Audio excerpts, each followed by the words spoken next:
Salam sejahtera. Nama saya adalah Elijah Benedict, 10 DKM 18 F 1126. Saya ingin membuat video ni sebagai objektif untuk memberitahu kepada rakyat Malaysia, kepada ramai-ramai orang juga untuk berkenaan pembuangan bayi di Malaysia.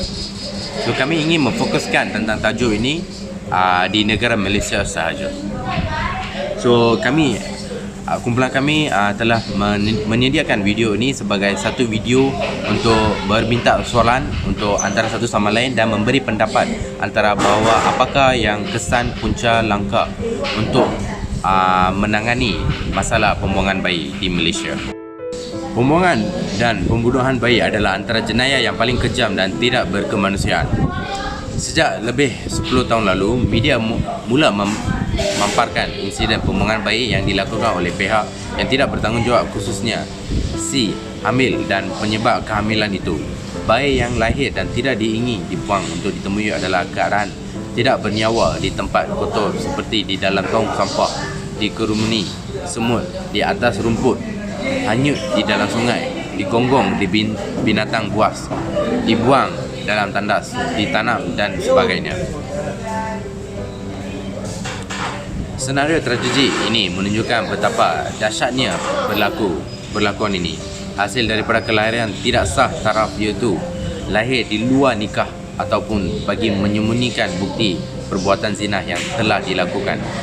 Terdapat juga bayi terbuang ditemui dalam keadaan hidup dan ditinggalkan di masjid, di hadapan pintu rumah orang dan sebagainya. Rata sebanyak 100 orang bayi dibuang di Malaysia setiap tahun dan kebanyakannya telah mati apabila ditemui. Lebih malang lagi apabila perlakuan tersebut dilakukan oleh mereka yang beragama Islam. Masalah pembuangan bayi bukanlah suatu perkara yang baru berlaku di negara ini. Sejak zaman Arab Jahiliyah lagi, kita dapati gejala tidak beretika ini telah dilakukan khususnya terhadap bayi serta anak-anak perempuan atas faktor keagamaan. Masyarakat pada masa ini, Khalifah Umar Al-Khattab juga pernah melakukan sebelum baginda menganut agama Islam. Akan tetapi, gejala pembuangan bayi kini berbeza dengan senario yang berlaku pada zaman jahiliah. Ini adalah kerana pembuangan bayi ini dilakukan atas desakan hawa nafsu manusia yang itu sendiri yang terlibat dengan aktiviti perzinahan. Pembuangan bayi dan pengguruan merupakan langkah-langkah terbaik untuk difikirkan oleh sesetengah pihak bagi menyembunyikan kelahiran mereka. Kini gejala pembuangan bayi diperkatakan semula berikutan. Semakin ramai bayi yang ditemui masa ada dalam keadaan hidup atau mati di merata tempat. Fenomena seks bebas berlaku di mana-mana di seluruh dunia. Contohnya di Amerika Syarikat dan juga negara-negara barat lain. Kajian merupakan satu daripada 5 remaja melibatkan diri dalam hubungan seks sebelum mereka mencapai umur 15 tahun. So, Parwin, apakah faktor yang anda boleh memberikan untuk kes pembuangan bayi? Antara faktor-faktor gejala pembuangan adalah pertamanya, gejala pembuangan bayi adalah banyak dipertimbangkan bahawa masyarakat kita sedang dilanda masalah keruntuhan moral yang serius. Bukan di masyarakat kita sedang yang akan mengalami benda ini. Di luar negara pun benda yang sama dapat dimengalami. Lepas tu menunjukkan betapa proses pembangunan yang dilaksanakan dalam negara kita pada kedudukan yang tidak seimbang. Dengan kelakuan macam ni, kita orang negara dalam pun kita memang kita dapat dimandang rendah dalam negara kita. Lepas tu pengaruh rakan sebaya. Ini adalah faktor yang paling dinyatakan yang menyebabkan pembuangan bayi. Kenapa?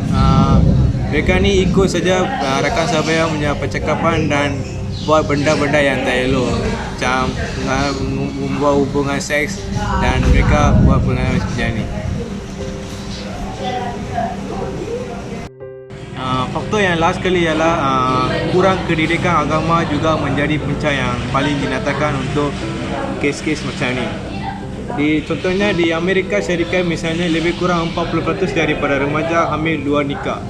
Akibat ini menyebabkan kehamilan luar jangkaan. Ini ramai remaja perempuan bertindak menggugurkan kandungan mereka yang akhirnya kematian menjadikan.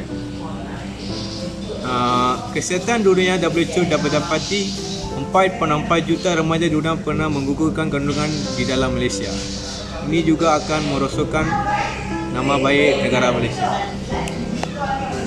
Okay, kita ada bersama dengan Kevin Laudes dekat sini. So kami nak berminta dengan beberapa soalan tentang pembuangan bayi. So oleh itu Kevin, apakah pendapat anda tentang pembuangan bayi? Okey, pembuangan bayi adalah sesuatu perkara yang tidak elok pada saya.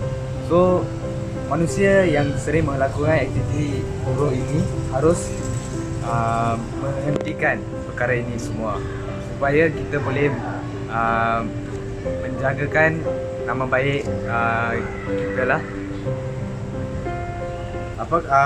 Adakah anda rasa bahawa pihak polis dengan pihak yang lain mengambil tindakan atas jenayah ini? Ya, saya setuju. Pihak polis harus mengetatkan undang-undang ini supaya boleh menghentikan perlakuan ini, dan pihak polis harus mengenakan tindakan hukuman mahkamah terhadap individu-individu yang membuat perkara yang tidak sihat ini lah. Okay, so awak rasa pada zaman ini, so kalau ikut pada zaman jahiliah dengan zaman sekarang, situasi memang berlainan. Ya. So oleh itu awak boleh memberitahu kepada kita bahawa siapakah yang lebih melakukan perbuatan berzina dekat Malaysia? Okey, perbuatan zina yang lebih sering berlaku adalah daripada individu remaja. So diorang sebab nafsu mereka tidak dapat dikawalkan. So mereka melakukan perbuatan seks, lepas tu mereka tidak menggunakan sebagai macam kondom dan selainnya lah. So okay, thank you Gavin. Okey, terima kasih. Okay, kita bersama dengan Al-Akbar Bokia dekat sini. So kami nak meminta beberapa soalan juga. So itu Akbar, apakah pendapat anda tentang pembuangan bayi?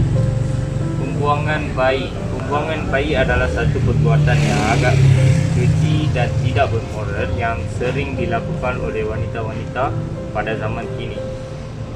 Ini disebabkan pergaulan bebas, tiada bimbingan agama dengan akhlak mulia yang bagus dari bapa mereka, dan hal-hal ini menyebabkan benda seperti ini terjadi.